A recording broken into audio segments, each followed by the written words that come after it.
Hello dear learners, welcome to ZTR platform class 10th. My name is Bulbul Rai Goswami and today again we are there with the chapter Carbon and its compounds. Already आपका एक chapter हो चुका है Carbon and its compounds पे, एक lecture हो चुका है, not chapter हो चुका है, एक lecture हो चुका है and this is the second lecture of Carbon and its compounds. आगे बढ़ते हैं Carbon and compounds के. सबसे पहले तो हमने जो जो बात कर ली थी उसकी बात करेंगे और उसके बाद आज के लेक्चर की बात करेंगे. सबसे पहले जो हमारा लेक्चर हुआ था, मतलब फर्स्ट लेक्चर जो था, उसमें हमने बात किया कि कार्बन क्यों इतना इंपॉर्टेंट है. हमें पता है कि फूड में भी कार्बन प्रेजेंट है, अगर हम फ्यूल देख रहे हैं फ्यूल में भी कार्बन प्रेजेंट है, अगर हम दूसरी चीजें देख रहे हैं जो अगर आप बोलो कि पेंट्स हो गए, उसके अलावा टेक्सटाइल हो गया, सारी चीजों में हमको क्या मिल रहा है, कार्बन. अप्रोक्सीमेट 5 मिलियन से भी ज्यादा कार्बन के कंपाउंड्स बन रहे थे, हमने इनिशियली देखा था. उसके बाद हमने बोला कि कार्बन इतना इंपॉर्टेंट क्यों है, इतनी यूनिक प्रॉपर्टीज, क्या क्या यूनिक प्रॉपर्टी है, क्यों इतना यूनिक है. तो हमने उसके दो प्रॉपर्टी के बारे में बात किया था.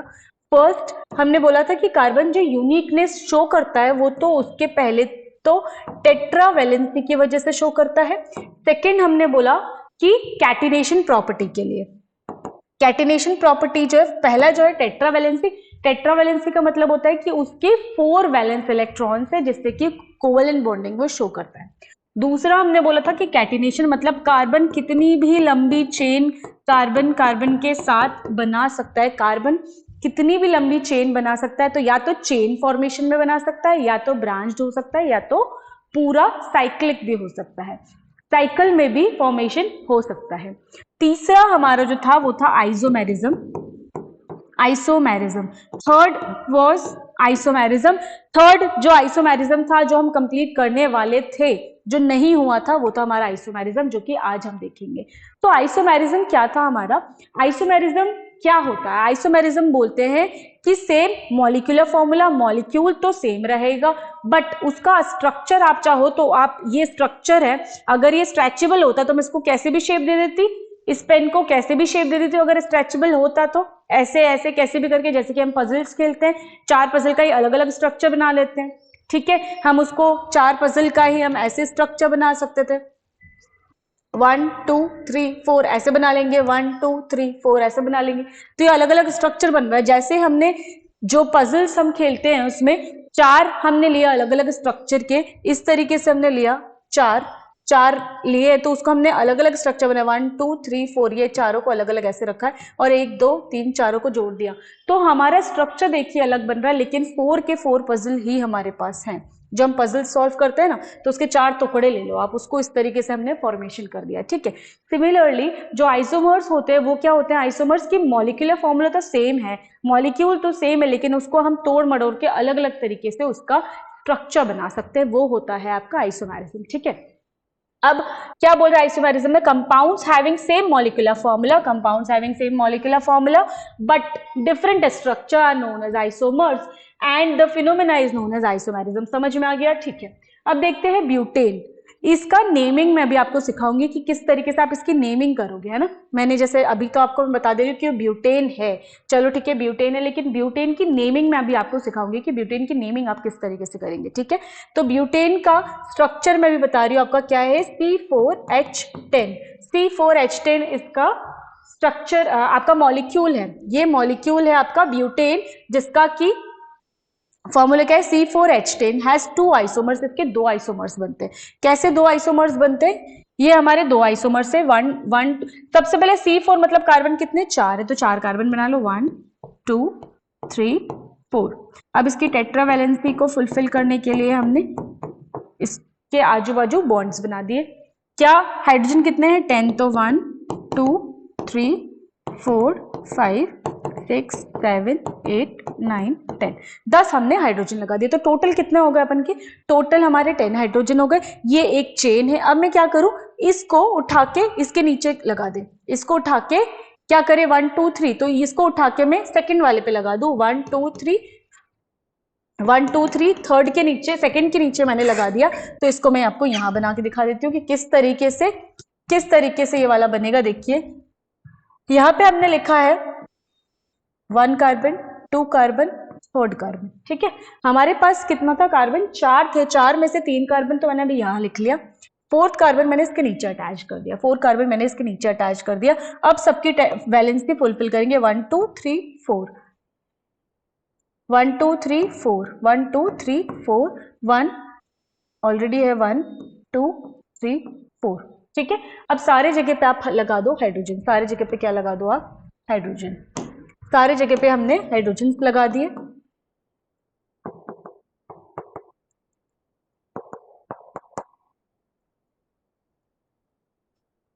तो ये जो आपका फॉर्म बनता है यहाँ पे, इसका नाम क्या था, ब्यूटेन, इसका नाम क्या था हमारा, दिस इज ब्यूटेन, इसका नाम तो हमारा था ब्यूटेन, ये वाला जो था हमारा, ये हमारा ब्यूटेन था, दिस इज ब्यूटेन। बट यहाँ पे ये जो हो गया हमारा मॉलिक्यूल तो सेम है, लेकिन नाम क्या हो गया, इसका नाम क्या हो गया, आइसोब्यूटेन, नाम चेंज हो गया ना, नाम चेंज हो गया, आइसोब्यूटेन हो गया। मॉलिक्यूल सेम है, स्ट्रक्चर अलग है, देखो स्ट्रक्चर दिखने में अलग दिख रहा है, हाँ दिख रहा है अलग।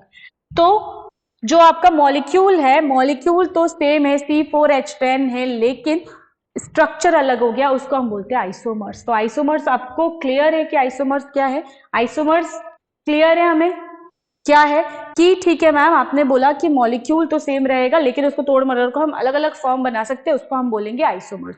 तो ठीक है, मैंने एक मॉलिक्यूल दे दिया आपको C4H10 का, उसको आपने एक इस तरीके से बताया, किस तरीके से बताया, हाँ, लेकिन आइसोमर्स जो होंगे वो कुछ कुछ लिमिट में होंगे, ऐसा नहीं होगा कि एक ही को हम कितने फॉर्म्स में बना सकते हैं, ऐसा नहीं होगा, 2 बनेंगे, किसी में 4 बनेंगे, किसी में 5 बनेंगे, वो डिपेंड करेगा उसके आपके मॉलिक्यूल पे कि वो मॉलिक्यूल कैसा है। कुछ कुछ बहुत ज्यादा आइसोमर्स शो करते हैं, कुछ कुछ 2 3 4 ऐसे शो करते हैं। तो इसमें अभी हमें 2 आइसोमर देखने के लिए मिल रहे हैं। ठीक है, कैसे आप पता करोगे कि 2 ही मिल रहे हैं, अगर मैं इसको उठा के यहाँ लगा दूं, अगर इस वाले को इधर लगा दूं तो मैं काउंटिंग यहाँ से शुरू कर लूंगी, तो मैं काउंटिंग शुरू कर लूँ, इसको उठा के मैंने यहाँ लगा दिया तो काउंटिंग एक ही तो बात है, इसको यहाँ लगाया, इसको यहाँ लगाओगे तो काउंटिंग 1 2, इसको नीचे से काउंट करूंगी 1 2 3 4, 4 ही कार्बन है। ठीक है, यहाँ पे 1 2 3, देखो इसके जस्ट कनेक्टेड नहीं है ना, कार्बन जस्ट कनेक्टेड नहीं है। अगर मैं यहाँ से काउंटिंग करूँ 1 2 3, 1 2 3, तो हमारा लॉन्गेस्ट होना चाहिए कार्बन, उसकी बात करेंगे कैसे। बट अभी आप सिर्फ आइसोमर्स समझिए कि आइसोमर्स क्या होता है। आइसोमर्स समझ में आ गया कि इसका नाम हो गया हमारा ब्यूटेन और दूसरे वाले का नाम हो गया हमारा आइसोब्यूटेन, दूसरे वाले का नाम क्या हो गया हमारा, आइसोब्यूटेन हो गया। ठीक है, अब आगे आते हैं कि आइसोब्यूटेन, तो चलो ठीक है, आइसोमर्स तो हम समझ गए, अब कुछ आइसोमर्स के और फॉर्म्स देखते हैं। ये हमारा और आइसोमर्स देखिए यहाँ पे क्या है, इसमें हमने लिया है C5H12, C5H12। अभी आपको कंफ्यूजन आ रहा होगा कि कैसे करके करेंगे, इसमें अभी मैं आपको सिखाऊंगी कि आप खुद से कैसे मॉलिक्यूल्स बना सकते हैं ना।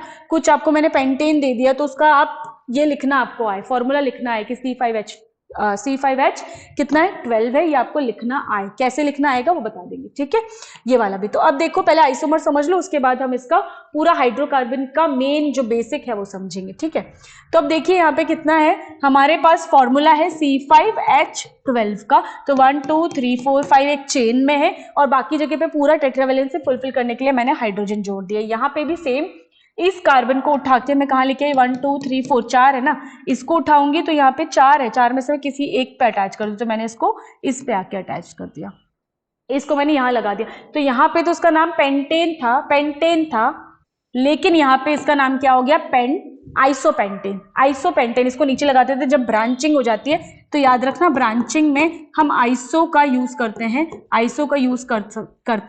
लेकिन आइसो का यूज कर रहे हैं, लेकिन पेंटेन का पेंटेन है ना, यहाँ पे भी पेंटेन वर्ड है। ठीक है, आइसोपेंटेन। अब ये वाला क्या हो जाएगा, नियोपेंटेन। जब 1 2 3 4 चारों पे, मतलब चारों साइड पे जो हम बोल रहे कार्बन की टेट्रावेलेंसी, कार्बन की टेट्रावेलेंसी होने के लिए हमारे चारों साइड पे कार्बन आ जाए, चारों साइड पे ही कार्बन आ जाए, तो हम उसको बोलते हैं नियो। अभी तो कार्बन है इसीलिए, बट अगर कोई दूसरा भी एलिमेंट होता, इसमें नहीं, कहीं दूसरे हम स्ट्रक्चर की बात करेंगे, उसमें भी चारों साइड सेम अगर एलिमेंट जुड़ा हुआ होता है, ठीक है, तो उसको हम बोलते हैं एलिमेंट बोलो, या चारों साइड पे दूसरा आपका मॉलिक्यूल जुड़ा हुआ है तो उसको भी हम नियो यूज करते हैं। अगर चारों साइड पे आपका सेम मॉलिक्यूल जुड़ा हुआ है तो भी हम उसके लिए नियो जुड़ा लगाते हैं। तो 1 2 3 4 5 टोटल कितने कार्बन है, 5 कार्बन, तो नियोपेंटेन। अब याद रखना, आईयूपीएसी नेम और कॉमन नेम दोनों डिफरेंट होते हैं ना, ये हम कॉमन नेम पढ़ रहे हैं, ये हम कॉमन नेम पढ़ रहे हैं। आईयूपीएसी नेमिंग मैं सिखाऊंगी कि आईयूपीएसी नेमिंग क्या होती है, ठीक है।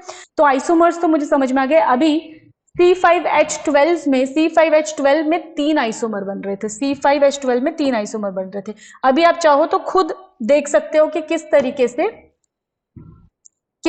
से इसमें कितने फॉर्मेशंस हो सकते हैं। देखिए अब मैं क्या करूं, यहाँ पे 1 2 3 4 5 है, मैंने इसको उठा के ये सेकंड पे लगाया था, ठीक है, इसको उठा के सेकंड पे लगाया था, 1 2 3 4, तब 4 थे, ये वाला स्ट्रक्चर बना था, ठीक है। अब मैं इसको उठा के अगर यहाँ पे लगाऊं तब भी तो सेम ही है, 1 2 3 4, नेमिंग में इसको उल्टा कर दूंगी तो सेम बन रहा है, मतलब नेमिंग में इधर से करूं दोनों स्ट्रक्चर में सेम है। अभी मैं उठा के इसको मैंने क्या किया, यहां से हमने क्या किया था, इसको हम यहाँ लेके गए थे और इसको मैं वापस यहाँ ले आई, तो इन टोटल इसके 3 ही स्ट्रक्चर पॉसिबल है। इससे ज्यादा मैं अगर स्ट्रक्चर बनाने की कोशिश करूंगी तो वो या तो इससे रिजेंबल होगा या तो इससे रिजेंबल होगा, मतलब दोनों से कोई ना कोई सा सेम आपका होगा ही, कोई ना कोई सा क्या हो जाएगा आपका सेम होगा ही। बट क्या बोले कि इसीलिए इस स्ट्रक्चर में इसका जो आइसोमर होगा, किसका, C5H10 का जो आइसोमर होगा आपका, वो आपका 3 ही पॉसिबल है, इससे ज्यादा पॉसिबल नहीं है, 3 ही पॉसिबल है। C5H12 का 3 ही आपके आइसोमर्स पॉसिबल है, इससे ज्यादा पॉसिबल नहीं है। अगर हम बनाने की कोशिश करेंगे जरूर बन जाएंगे, लेकिन वो इससे या इससे सेम होगा। अगर सेम होगा तो फिर फोर्थ तो हो ही नहीं सकता, वो थर्ड ही होगा फिर, है ना, इनमें से किसी से एक रिजेंबल होगा, तो वो 3 ही आपके आइसोमर्स पॉसिबल है, ठीक है। आगे बढ़ते हैं, आगे आइसोमर्स के कुछ फॉर्मूलेस दिए हुए डायरेक्टली देख लो, ठीक है। और इसके आईयूपीएसी नेमिंग में अभी सिखाऊंगी, तो इसको अभी नहीं आके हम नेक्स्ट पे करेंगे, ठीक है, ठीक है। अब देखिए यहाँ पे कि क्या बोल रहे हैं, हमने बोला कि जो हाइड्रोकार्बन होता है, हाइड्रोकार्बन, हाइड्रो मतलब हाइड्रोजन, कार्बन मतलब कार्बन, हाइड्रो मतलब हाइड्रोजन, कार्बन मतलब कार्बन, हाइड्रो का मतलब होता है hydrogen, hydro means hydrogen, hydro means hydrogen, और कार्बन का मतलब तो कार्बन ही है। मतलब ऐसे कंपाउंड जो आपका हाइड्रोजन प्लस कार्बन दोनों से मिलके बना होता है, ऐसे कंपाउंड जो आपका हाइड्रोजन प्लस कार्बन दोनों से मिलके बना होता है उसको हम बोलते हैं हाइड्रोकार्बन, ठीक है। ऐसा कंपाउंड जो हाइड्रोजन प्लस कार्बन से मिलके बना हो उसको हम बोलते हैं हाइड्रोकार्बन। तो हाइड्रोकार्बन कितने टाइप के होते हैं, हाइड्रोकार्बन आपका होता है 2 टाइप का, एक होता है ओपन चेन, ठीक है, एलिफैक्टिक बोलेंगे जिसको, दूसरा होता है क्लोज चेन। अगर ओपन चेन में है तो हम उसको बोलेंगे एलिफैक्टिक हाइड्रोकार्बन्स, अगर क्लोज चेन है तो क्लोज चेन में भी 2 टाइप का होगा, एक होगा एलिलिक और एक होगा एरोमेटिक, एक होगा एलिलिक दूसरा होगा एरोमेटिक। अब ओपन चेन जो है, ओपन चेन में भी एक आपका सैचुरेटेड हो सकता है, एक अनसैचुरेटेड हो सकता है, सैचुरेटेड हो सकता है, एक अनसैचुरेटेड हो सकता है। सैचुरेटेड में हम सिंगल बॉन्ड को रखते हैं, मतलब ऐसे कंपाउंड जो कार्बन के साथ सिंगल बॉन्ड में है उसको हम बोलेंगे सैचुरेटेड। ऐसे कंपाउंड जो कि कार्बन के साथ डबल बॉन्ड या ट्रिपल बॉन्ड में है उसको हम बोलेंगे अनसैचुरेटेड हाइड्रोकार्बन, ठीक है। अब सैचुरेटेड में हमारा आएगा एल्केन, सिंगल बॉन्डेड, वही लिखा है मैंने सिंगल बॉन्डेड, यहाँ पे लिख दो सिंगल बॉन्डेड, और यहाँ पे डबल बॉन्ड और ट्रिपल बॉन्ड आएगा, तो डबल बॉन्ड के लिए एल्कीन और ट्रिपल बॉन्ड के लिए एल्काइन, ये वर्ड हम यूज करते हैं, ठीक है। तो यहाँ पे जब हमने डबल और सिंगल डबल और ट्रिपल बॉन्ड पढ़े थे उसमें हमने 1-2 वर्ड्स नहीं देखे थे, वो वर्ड्स को हम यहाँ देखेंगे। अगर कार्बन के साथ सिंगल बॉन्ड में, अगर कार्बन सिंगल बॉन्ड में हो, सिंगल बॉन्डेड हो कार्बन, तो उसको हम बोलते हैं, अगर कार्बन आपका कैसा हो, कार्बन अगर आपका सिंगल बॉन्डेड हो, कार्बन अगर हमारा सिंगल बॉन्डेड है, कार्बन अगर हमारा सिंगल बॉन्डेड है तो उसके लिए हम लिखते हैं एल्केन, एल्केन। अगर कार्बन हमारा डबल बॉन्डेड है तो उसके लिए हम लिखेंगे एल्कीन, और अगर ट्रिपल बॉन्डेड है तो हम उसके लिए लिखते हैं एल्काइन।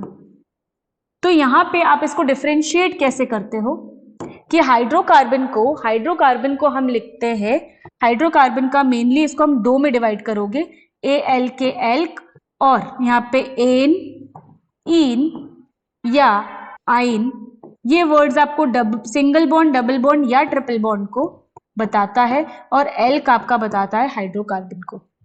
जब हम इनको मिलाते हैं तो ये बनेगा एल्केन, इसको मिलाओगे तो एल्कीन, और इसको मिलाओगे तो एल्काइन। मतलब सिंगल बॉन्ड का अगर हाइड्रोकार्बन होगा तो हम उसको बोलेंगे एल्केन, डबल बॉन्ड का हाइड्रोकार्बन होगा तो उसको आप बोलोगे एल्कीन, अगर ट्रिपल बॉन्ड का होगा तो उसको आप बोलोगे एल्काइन। ठीक है, तो इज इट क्लियर? ठीक है, अब इसके एग्जाम्पल्स देखो, ये एल्काइन का एग्जाम्पल है, एल्कीन का ये वाला एग्जाम्पल है, और एल्केन का हमारा ये एग्जाम्पल है। एग्जाम्पल्स हम ऑलरेडी देख चुके हैं, और अगर आपको फिर से यहाँ पे बना के दिखाए तो देखो कैसे करके इसके एग्जाम्पल्स हो सकते हैं। तो एग्जाम्पल अगर सिंगल बॉन्ड का ले रहे हैं तो कार्बन के साथ सिंगल बॉन्ड बना दो, ये सारे सिंगल बॉन्ड में है।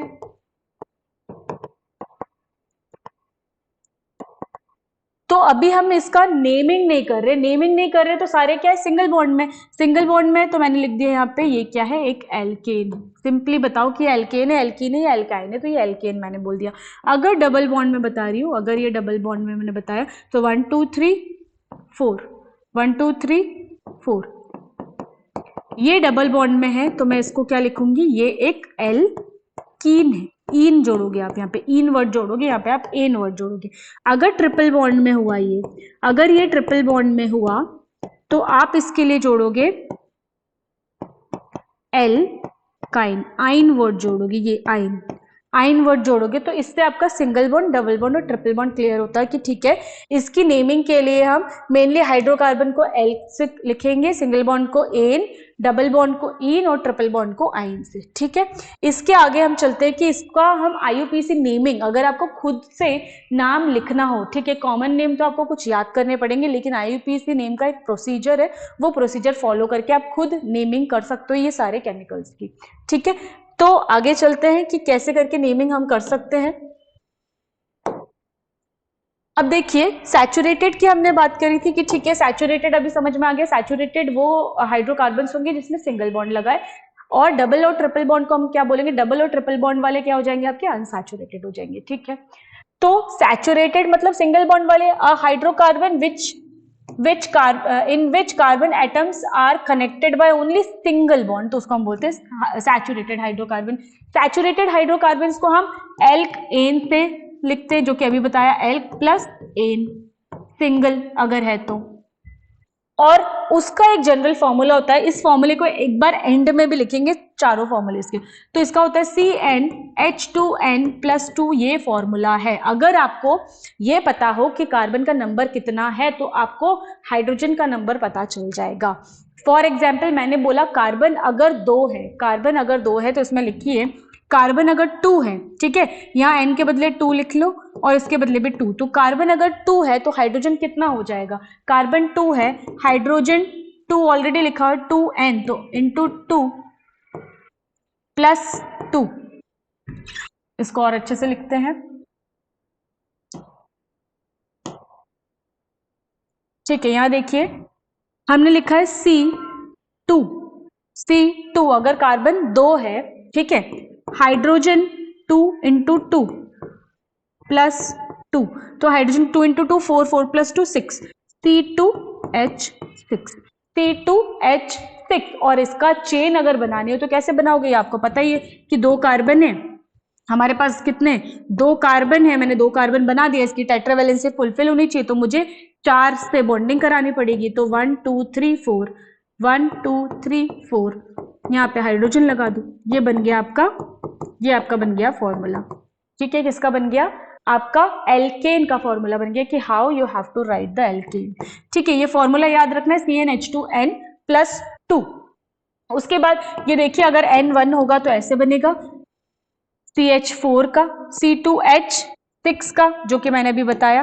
ठीक है, अगर N3 होगा तो यही फॉर्मूले से ड्राइव करो, CnH2n+2, तो C अगर 3, N अगर 3 है, ये अगर 3 है, H2 इंटू 3 प्लस 2 कितना हो जाएगा 6, C3H8, इजीली आप लिख लोगे। इसी का अगर आपको क्या बनाना हो, मॉलिक्यूल बनाना हो, इसका कंपाउंड बनाना हो, तो आप लिखोगे कितने कार्बन है, 3 कार्बन है, 1 2 3, टेट्रावैलेंसी फुलफिल करोगे 1 2 3 4, 1 2 3 4, 1 2 3 4, सारी जगह पर हाइड्रोजन लगा दो।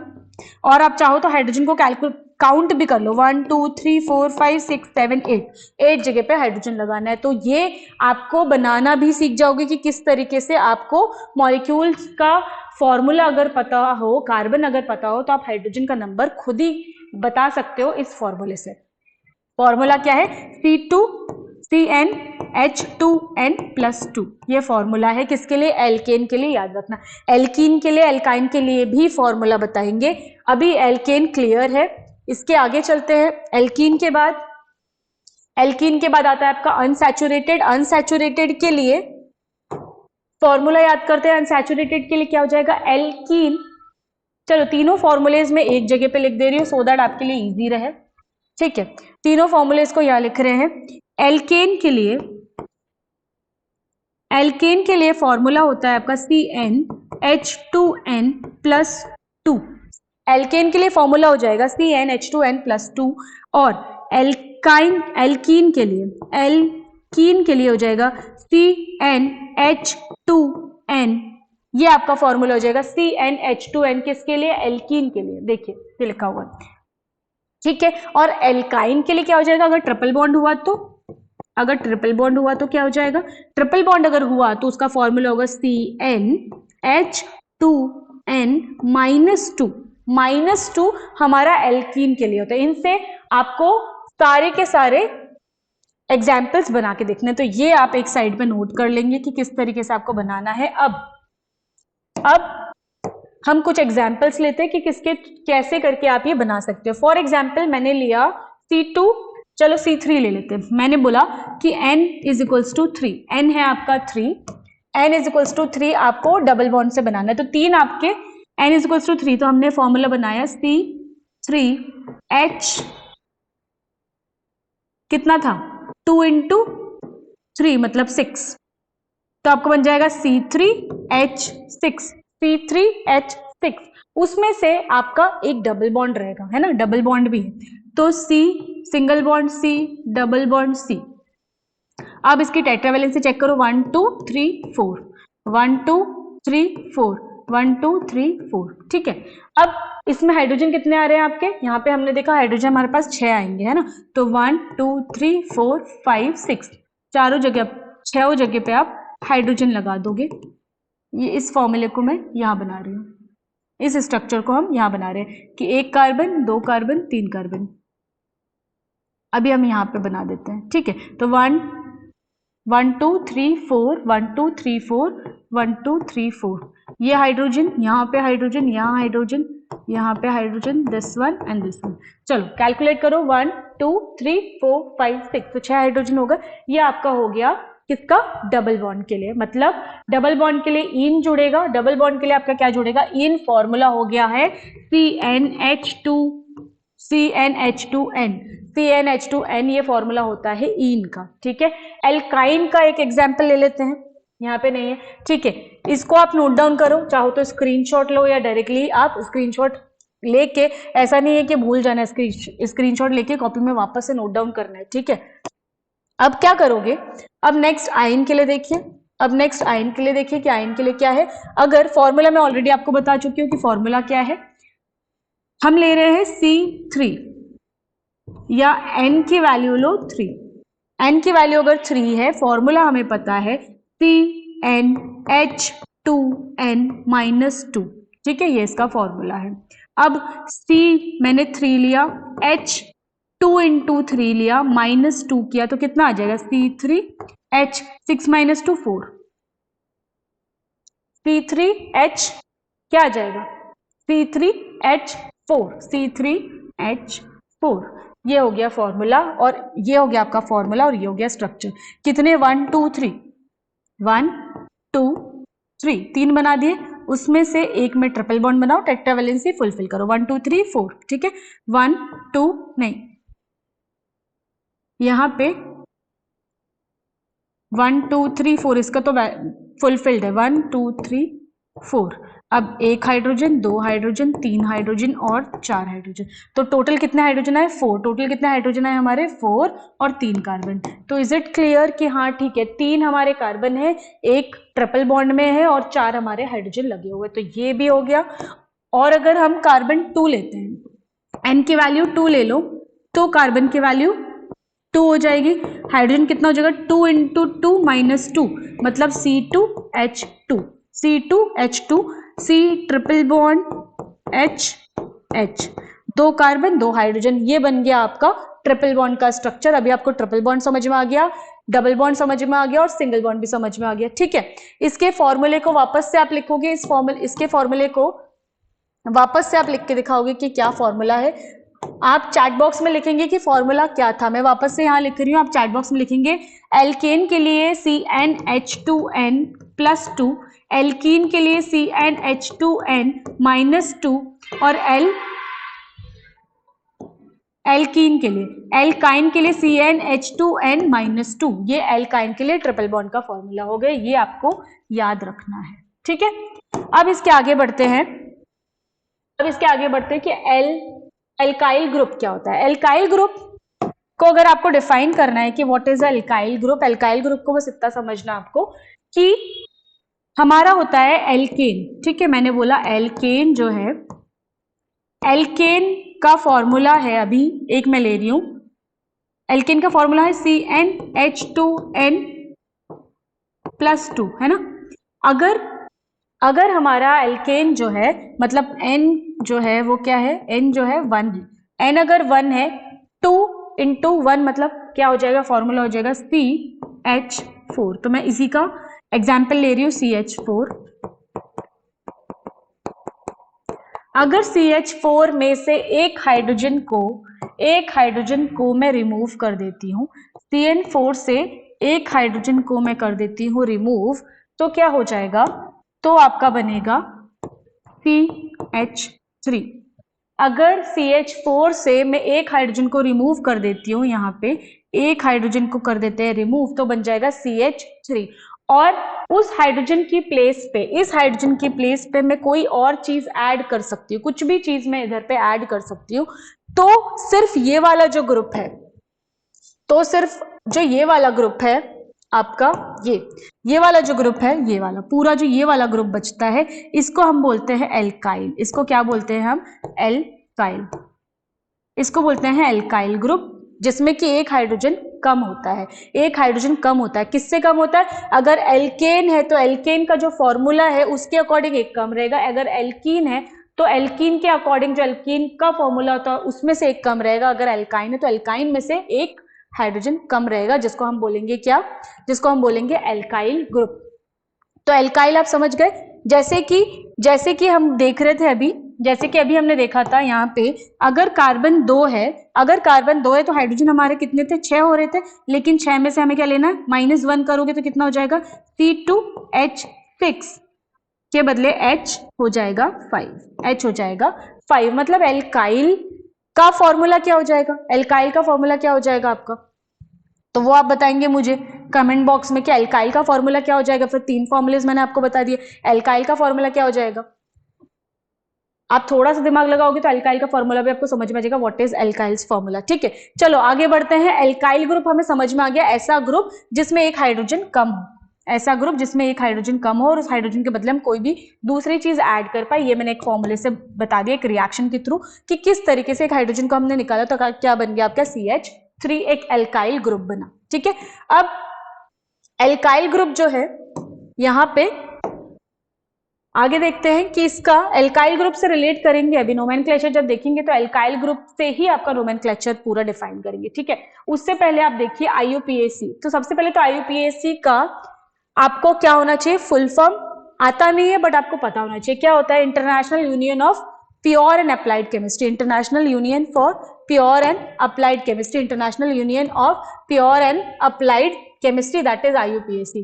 Indicating number of carbon atoms, जिसको हम एल्क पार्ट से बता रहे कि कितने कार्बन एटम्स है, वो एल्क बताता है। ठीक है, और indicating the type of bonding, तो प्राइमरी सफिक्स से बताता है। वो सफिक्स बताएंगे क्या है, तो प्राइमरी सफिक्स एल्क। देखो एल्क मतलब क्या है, एल्क मतलब कितने कार्बन है, और मैंने लगाया एन, ठीक है, मैंने लगाया इन या मैंने लगाया आइन, ये जो है ये आपके हैं प्राइमरी सफिक्स।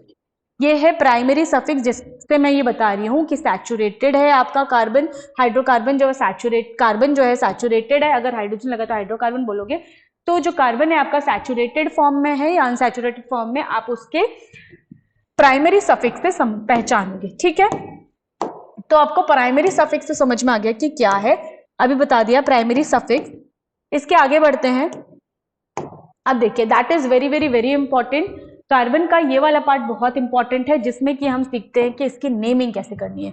IUPAC समझ में आ गया। IUPAC एक यूनियन, इंटरनेशनल यूनियन, जिससे कि जो कार्बन में हम जितने भी कंपाउंड्स हैं उसकी नेमिंग सीखते हैं और उसमें ही फिर वो ऐड होते जाता है। ठीक है, तो अगर मैंने बोला एल्क, तो मैंने बोला कि कार्बन कितने नंबर में है, उसका मतलब है एल्क। एल्क से हम लोग बोल रहे हैं कार्बन का 1 नंबर है, 2 नंबर है, कितने number of carbon atoms present है उसकी बात कर रहे हैं।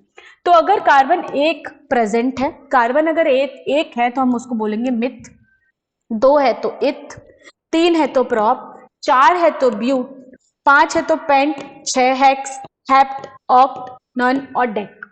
ये सारे जो हैं आपके according to number of carbon atoms है। अब अगर इसमें मैं चाहूं तो एन कुछ भी ऐड कर सकते हो ना। प्राइमरी सफिक्स में मैं ऐड कर रही हूं एन। ठीक है, सब में एन ऐड कर दूं तो मीथेन, इथेन, प्रोपेन। इन ऐड कर लूं तो ब्यूटीन, हाँ बिल्कुल हो सकता है ब्यूटीन। पेंटाइन हो सकता है, पेंटाइन में इन जोड़ रही हूं, पेंटीन। हेक्सेन, कैसे भी करके हम double bond, single bond, triple bond आ सकता है। It depends upon the primary suffix, है ना। Double bond, single bond, primary suffix का नाम भी चेंज हो जाएगा। अगर हम डबल बॉन्ड लगा रहे थे तो इन आएगा, सिंगल बॉन्ड लगा रहे थे तो एन आएगा, और अगर ट्रिपल बॉन्ड लगा रहे हैं तो आइन आएगा, ट्रिपल बॉन्ड लगा रहे हैं तो आइन आ जाएगा। ठीक है, तो ये आपको याद करना है। अभी आप याद कर लेंगे meth, eth, prop, but, meth, eth, prop, but, याद कर लिए चार। Meth, eth, prop, but, pent, hex, hept, फिर ऑक, फिर देन नॉन एंड डेक। तो ये पूरे के पूरे आपको टर्म्स अगर याद हो जाएंगे तो इजीली आप क्या करोगे, IUPAC नोमेनक्लेचर कर सकते हो। ठीक है, अब इसके आगे कुछ एग्जांपल्स आपको देंगे जिसके थ्रू आप समझोगे कि नोमेनक्लेचर, और कुछ क्वेश्चंस भी देंगे जिससे आप थोड़े बहुत क्वेश्चंस को सॉल्व करोगे। ठीक है, चलिए आगे बढ़ते हैं। If all the bonds are single bond, ये तो हम ऑलरेडी कर चुके, एन, इन और आइन ये कर चुके हैं कि सारे अगर सिंगल बॉन्ड है तो क्या होगा, डबल बॉन्ड है तो क्या होगा, ट्रिपल बॉन्ड है तो क्या होगा। ठीक है, अब देखिए ये हम कर चुके हैं एल्क एन, एल्क इन और एल्क आइन। तो ये होता है नंबर ऑफ, हाँ ये इंपॉर्टेंट है, इसमें ये इंपॉर्टेंट है ये वाला पार्ट। यहां देखिए नंबर ऑफ कार्बन एटम्स 4 है, तो हमने क्या लगाओगे, नंबर ऑफ कार्बन एटम 4 हो तो हमने क्या देखा था, ब्यूट।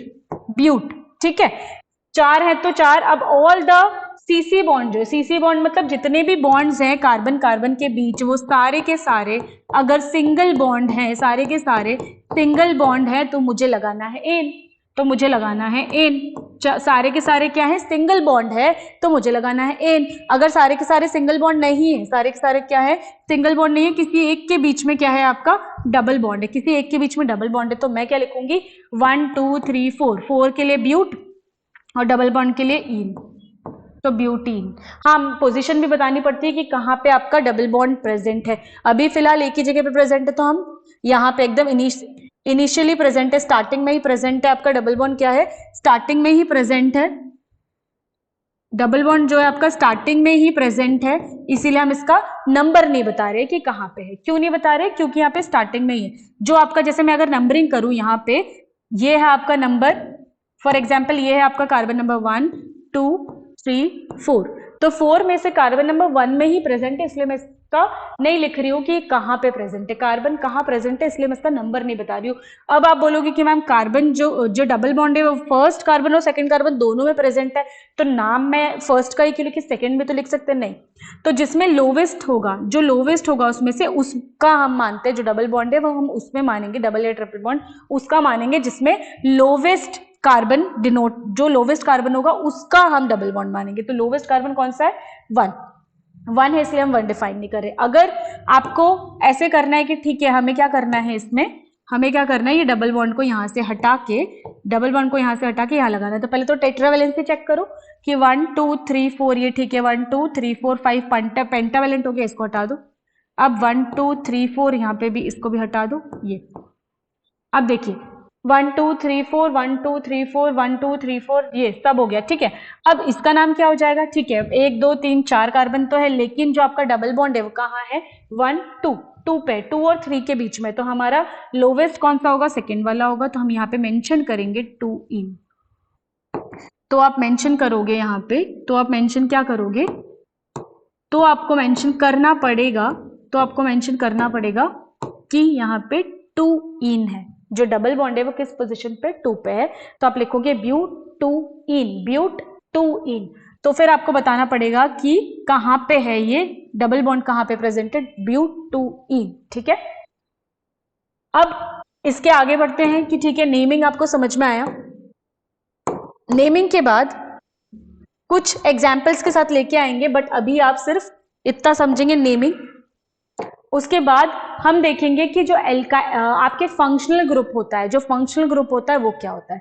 फंक्शनल ग्रुप की वजह से क्या होता है, पूरा का पूरा जो कंपाउंड होता है उसका जो कैरेक्टर होता है, उसकी जो प्रॉपर्टीज होती है वो पूरी की पूरी फंक्शनल ग्रुप पे डिपेंड करती है। कि अगर फंक्शनल ग्रुप आपका अल्कोहल है तो अल्कोहल अगर लग गया, OH ग्रुप जो होता है वो अल्कोहल के लिए होता है, ठीक है। तो ऐसे बहुत सारे फंक्शनल ग्रुप है। कार्बोक्सिलिक के लिए आपका COOH ग्रुप लगता है, किस में लगता है, वो हम बोलेंगे एल्काइल ग्रुप में लगता है। एल्काइल ग्रुप की अभी हमने बात करी थी कि एल्काइल ग्रुप क्या है, यहां पे आपका यूज आएगा एल्काइल ग्रुप का। तो एल्काइल ग्रुप क्या था हमारा, अगर वो सिंगल बॉन्ड में है, अभी हम एज्यूम कर रहे हैं कि सिंगल बॉन्ड में ही है। जैसे एक एल्काइल ग्रुप ले लिया, जैसे कि ये लिखा हुआ एल्काइल ग्रुप है ना, एक ले लेते हैं हम C2H6 होना चाहिए। चलो फॉर्मूले से डिराइव करते हैं पहले, CnH2n+2, ठीक है, CnH2n+2 ये एल्केन का आपका फॉर्मूला हो गया। अब मैं C के बदले पुट कर रही हूँ C के बदले पुट कर रही हूँ कि हमने N जो लिया है, हमने N की वैल्यू ली है 2, तो C हो गया 2, H हो गया 2 × 2 4 + 2 6, ठीक है। ये तो हमारा हो गया एल्केन। तो एल्काइल क्या हुआ, -1 करोगे तो एल्काइल आ जाएगा, C2H5 हो जाएगा। अब ये जो C2H5 है, इसको मैं बोल रही हूँ क्या है, ये एल्काइल ग्रुप है। तो जो हाइड्रोजन मैंने इससे हटाया है उसके बदले, उसके बदले मैं क्या ऐड करूंगी, इसमें क्या ऐड करूंगे, हाइड्रोजन के बदले कोई फंक्शनल ग्रुप हम ऐड करेंगे, उस फंक्शनल ग्रुप को अगर हम अलग अलग फंक्शनल ग्रुप इसमें ऐड करेंगे तो उसके बदले हमें इसका नाम भी चेंज करना पड़ेगा। नाम चेंज करने के लिए पहले आप समझ लो, अगर इसका नाम में चेंज कर दियो तो क्या आएगा, अगर अल्कोहल है तो क्या आएगा, अगर कोई एसिड है, कार्बोक्सिलिक एसिड है, तो उसके बदले क्या हम एंड में लगाएंगे, ठीक है। इस तरीके से हम देखते हैं। सबसे पहले ये समझिए कि जो एल्काइल होता है, एल्काइल कार्बन्स जो होते हैं उसमें ही हम क्या करते हैं, उसमें ही हम सारे फंक्शनल ग्रुप का एडिशन करते हैं। अब वो फंक्शनल ग्रुप को समझते हैं कि फंक्शनल ग्रुप क्या है। तो सबसे पहले डेफिनेशन पे आते हैं कि फंक्शनल ग्रुप क्या है। देखिए क्या लिखा है, एन एटम और a group of atoms which decide the properties of a carbon atom is called functional group. मैं ऑलरेडी बता चुकी हूँ, ऐसे एटम्स या ग्रुप ऑफ एटम्स जो कि उसकी पूरी प्रॉपर्टी डिफाइन करे उसको हम बोलेंगे फंक्शनल ग्रुप। जैसे कि एक फंक्शनल ग्रुप है हमारा हैलाइड, जिसको हम बोलते हैं हेलो ग्रुप, जैसे कि chlorine bromine iodine, fluorine chlorine bromine iodine, जो कि हमारा ग्रुप 17 का है। फ्लोरीन क्लोरीन ब्रोमीन आयोडीन ये ग्रुप 17 में है। और ये जो ग्रुप 17 के एलिमेंट्स होते हैं, इसके साथ ये जब आपके एल्काइल ग्रुप से जुड़ते हैं तो हम उसको बोलते हैं, वो होते हैं हैलाइड्स। उसका नाम कैसे लिखेंगे वो भी बताएंगे। फॉर एग्जाम्पल, यहाँ पे एग्जाम्पल लेते हैं, जैसे कि हमारा होना चाहिए था CH4 होना चाहिए था। मैंने एक क्या किया, यहाँ से एक हाइड्रोजन को यहाँ से हटा दिया, तो ये बन गया CH3। इस CH3 में मैं एक क्या ऐड कर रही हूँ, इसमें से कोई भी एक क्लोरीन को ऐड कर दे रही हूँ, तो ये बन जाएगा आपका CH3Cl। इसके बदले अगर ब्रोमीन ऐड करना हो तो CH3Br। नाम कैसे लिखोगे आप, नाम कैसे लिखोगे? जो भी आप ऐड कर रहे हो, क्लोरीन ऐड कर रहे हो, ब्रोमीन ऐड कर रहे हो या फ्लोरीन ऐड कर रहे हो, उसके लिए उसको हम पहले लिखेंगे और उसके बाद जो कार्बन, जितना भी कार्बन का जो नाम आएगा, जो एल्काइल ग्रुप का नाम आएगा वो लिखोगे। तो मतलब अगर इसका नाम लिखना है तो पहले आप क्लोरो लिखोगे, क्लोरीन के लिए क्लोरो, ब्रोमीन के लिए ब्रोमो, फ्लोरीन के लिए फ्लोरो और आयोडीन के लिए आइडो वर्ड यूज करोगे। तो क्लोरीन के लिए आप लिखोगे क्लोरोमीथेन, क्योंकि सारे सिंगल बॉन्ड में है। अगर मैं से लिखूं CH3Cl तो देखिए सिंगल बॉन्ड में है या नहीं। पहले 1 2 3 हाइड्रोजन हमने जोड़ दिया और एक Cl, तो क्या ये सिंगल बॉन्ड में? हाँ, ये सारे सिंगल बॉन्ड में है, इसलिए मैंने लिखा है मीथेन। यहाँ पे ध्यान देना, इसलिए लिखा है मीथेन। अगर कोई एक डबल बॉन्ड में हो जाता तो हमारा इन लिखना पड़ता हमें, है ना, इन लिखना पड़ता। मेरे ये सिंगल बॉन्ड में ही तो मैंने लिख दिया क्लोरोइथेन। ठीक है, अगर इसी के बदले ब्रोमीन लगा हो तो हम लिख लेंगे, इसको लिखेंगे हम, इसका नाम हो जाएगा ब्रोमोमीथेन। इसका नाम हो जाएगा आपका ब्रोमोमीथेन। ठीक है, क्लोरोमीथेन, अगर ब्रोमीन जुड़ा हो तो ब्रोमोमीथेन। इसको बोलते हैं, ये सारे किस में आते हैं? इनको बोलते हैं हम हैलाइड, जो कि 17th ग्रुप में आता है, जिसको हम हैलोजन भी बोलते हैं और हैलाइड्स भी बोलते हैं। ठीक है, तो क्लोरोमीथेन ब्रोमोइथेन, क्लोरोमीथेन ब्रोमोइथेन। नहीं, यहाँ पे तो हमने मीथेन ही लिया है ना, अगर 2 कार्बन होते तो हमारा इथेन हो जाता। तो ये वाला ठीक है, यहाँ पे 2 कार्बन लिया है, यहाँ पे 2 कार्बन लोगे तो इथेन हो जाएगा, जो कि ऑलरेडी हमने नेमिंग देख चुके हैं।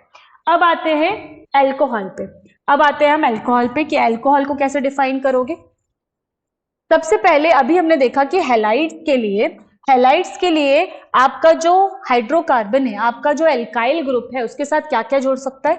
उसके साथ हमारा bromine, fluorine, chlorine, bromine, iodine, ये सारी चीजें जुड़ सकती है। ये सारी चीजें, वैसे ये 4 ही होते हैं, हैलाइड्स में 4 ही आएंगे। ठीक है, तो ये चारों चीजें जुड़ेंगे तो हम क्या लगाएंगे उसमें?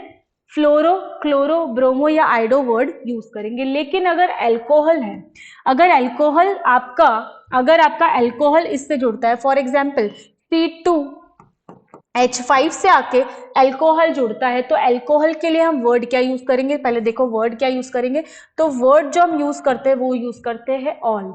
याद रखना, अल्कोहल में ऑल आता है, तो उससे आप इसको याद रख सकते हो, ऑल। जैसे कि अगर हमारा C2H5 में अल्कोहल आता है और उसका जो वर्ड, जो हम बोलेंगे कौन कौन सी चीजें जुड़ती है अल्कोहल में एडिशन होता है OH ग्रुप का। किसका एडिशन होता है? OH का। हम वर्ड यूज करते हैं ऑल। जैसे कि अगर इस पे देखो तो 2 कार्बन है, 2 कार्बन के लिए हम इथ यूज करते हैं, एल्काइल के लिए हम यूज करेंगे इथ। ठीक है, इथ। और जो वर्ड यूज करेंगे इसके बाद उसको हम यूज करते हैं ऑल। तो इथेन, और ये सारे के सारे क्या है? सिंगल बॉन्ड में, इसलिए हमने एन लगाया है। इथ 2 कार्बन है, इसलिए सारे के सारे सिंगल बॉन्ड में, इसलिए एन। और ऑल के लिए हम लगाएंगे, अल्कोहल के लिए लगाएंगे ऑल। तो इथ एन ऑल। इथेनॉल जो है ये आपको क्या डिफाइन कर रहा है? ऑल से हमें पता चल रहा है ये जो ऑल है वो अल्कोहल है। ऑल से मुझे पता चल रहा है कि ऑल से ये क्या चीज है? ये अल्कोहल है। सिमिलरली एल्डिहाइड का करेंगे, सिमिलरली एल्डिहाइड का देखेंगे। एल्डिहाइड के लिए बस आपको इसको पढ़ लेना है कि अल्कोहल के लिए हम OH लगाते हैं, एल्काइल ग्रुप के साथ OH लगाओगे। एल्डिहाइड के लिए CHO ग्रुप ऐड करोगे, CHO ग्रुप ऐड करोगे। ये कैसा रहता है? CHO ग्रुप, ये डबल बॉन्ड में आपका O रहता है और यहाँ पे हाइड्रोजन रहता है और यहाँ पे कोई आपका एल्काइल ग्रुप रहेगा। एल्काइल ग्रुप को हम R से भी डिनोट करते हैं। ये एल्काइल ग्रुप को हम R से भी डिनोट करेंगे। R का मतलब हो सकता है आपका CH। R का मतलब क्या हो सकता है हमारा? R का मतलब हो सकता है CH3, R का मतलब हो सकता है C2H5, ऐसे करके सो ऑन आपका एल्काइल ग्रुप हो सकता है। उस एल्काइल ग्रुप में हम CH4 ऐड करेंगे। उस एल्काइल ग्रुप में CH4 अगर आप ऐड कर देते हो तो आपका हो जाएगा। इसके लिए हमने वर्ड क्या यूज किया था? इसके लिए हम वर्ड यूज कर रहे थे ऑल। इसके लिए जो आप यहाँ पे जो लगाओगे वर्ड के एंड में, वो आप लगाओगे अल। यहाँ पे ऑल लगाया था, यहाँ पे अल लगाओगे। तो देखो पढ़ लेते हैं। CHO जिसका कि नेम्स एंड विथ अल, यहाँ पे नेम्स एंड विथ ऑल। अब जैसे कि HCHO, ये हमें पता है एक ही कार्बन है, एक कार्बन के लिए मिथ। ठीक है, सिंगल बॉन्ड में है ये, तो अन meth an. Meth, meth, an मतलब सिंगल बॉन्ड, मिथ मतलब एक कार्बन, एन मतलब सिंगल बॉन्ड, और अल का मतलब है इसमें जोड़ा है CHO group, CHO functional group जुड़ा हुआ है, इसलिए हमने लिखा है अल। ठीक है, सिमिलरली कार्बोक्सिलिक का हो जाएगा। कार्बोक्सिलिक के लिए हम जोड़ेंगे, कार्बोक्सिलिक के लिए नेम के एंड में जोड़ेंगे ओइक एसिड, और नेम के एंड में जोड़ोगे आप ओइक एसिड, और क्या करोगे, और जो जैसे इसमें हम OH जोड़ रहे थे, ठीक है, एल्कोहल में OH ऐड हो रहा था आपका, एल्डिहाइड में CHO ऐड हो रहा था, और आपका कार्बोक्सिलिक में ऐड होगा COOH, किसके साथ, एल्काइल ग्रुप के साथ आपका ऐड हो जाएगा COOH। ठीक है, एल्काइल ग्रुप के साथ आपका ऐड हो जाएगा COOH। इसके एग्जांपल्स हम देखेंगे। और अब कीटो ग्रुप जो होता है, कीटो में आपका CO, कीटो ग्रुप में CO आपका ऐड होता है, नेम्स एंड विद ऑन, इसको वन मत पढ़ना, ऑन पढ़ते हैं। तो कीटोन ग्रुप जो होता है, कीटोन ग्रुप में आपका word ends with, word and होगा ऑन से, और फंक्शनल ग्रुप क्या होगा, फंक्शनल ग्रुप होगा आपका CO। फंक्शनल ग्रुप क्या हो जाएगा, CO। जैसे अगर 3 कार्बन होते हैं, 3 कार्बन है आपका, 1 2 और 3, 1 2 3, 3 कार्बन है तो क्या लगाओगे आप, प्रॉप। सिंगल बॉन्ड में तो एन, प्रॉप एन, और एंड्स विथ ऑन, तो प्रोपेनॉन, तो क्या हो जाएगा, प्रोपेनॉन। ये हो जाएगा प्रोपेनॉन। यहाँ पे कितने कार्बन है, 1 2 3 4, 4 है तो क्या लगाओगे, but an non, butanone. Single bond में सारे, इसलिए एन ब्यूट मतलब कि 4 कार्बन है इसलिए, और ऑन लगाओगे आप, कीटोन के लिए ऑन लगाओगे। तो अब हमारा फंक्शनल ग्रुप ऑलमोस्ट एंड होता है। अब फंक्शनल ग्रुप के साथ, फंक्शनल ग्रुप के बाद हम देखते हैं कि ये इसका ही चार्ट दिया हुआ जो कि मैंने अभी आपको एक्सप्लेन किया है। इसके बाद ये एक होमोलोगस सीरीज है, इस सीरीज को आप देख के आएंगे, सीरीज पढ़ेंगे कि प्रॉपर्ली ये सीरीज में क्या दिया हुआ है। सीरीज जो है इसमें एल्डिहाइड का अलग से दिया हुआ है, अल्कोहल दिया हुआ है, कार्बोक्सिलिक के कुछ फॉर्म्स दिए हैं जो कि मैं ऑलरेडी अभी आपको एक्सप्लेन कर चुकी हूँ। वो मैंने आपके लिए इसको ओपन करके रखा है सो दैट कि आप चाहो तो इसको नोट डाउन कर सकते हो कि कैसे करके ये होमोलोगस सीरीज स्टार्ट होती है। होमोलोगस सीरीज के लिए आपको सिर्फ एक चीज ध्यान रखनी है कि जितने भी होमोलोगस सीरीज है यहाँ पे, ये पूरे होमोलोगस सीरीज में इनकी जो प्रॉपर्टीज होती है, इनकी प्रॉपर्टीज ऑलमोस्ट आप बोलोगे जो ये होमोलोगस सीरीज है, जैसे यहाँ पे ये फॉर्मेल्डिहाइड का फॉर्मूला, यहाँ पे 2 कार्बन आ गए, 1 कार्बन था, यहाँ 2 कार्बन, यहाँ 3 कार्बन हो गए, 1 2 3, ये एल्डिहाइड है, CHO लगा हुआ है, यहाँ पे भी CHO है, यहाँ पे भी CHO है, CHO है। इसकी प्रैक्टिस करनी है लिखने की, इसका नाम। चलो एक होमवर्क आप ये ले लीजिए कि यहाँ पे आपके फॉर्मूलेज लिखे हुए, इसका नेम आप लिख के लेके आएंगे कि ये क्या है। मैंने जो बताया था फॉर्मेल्डिहाइड,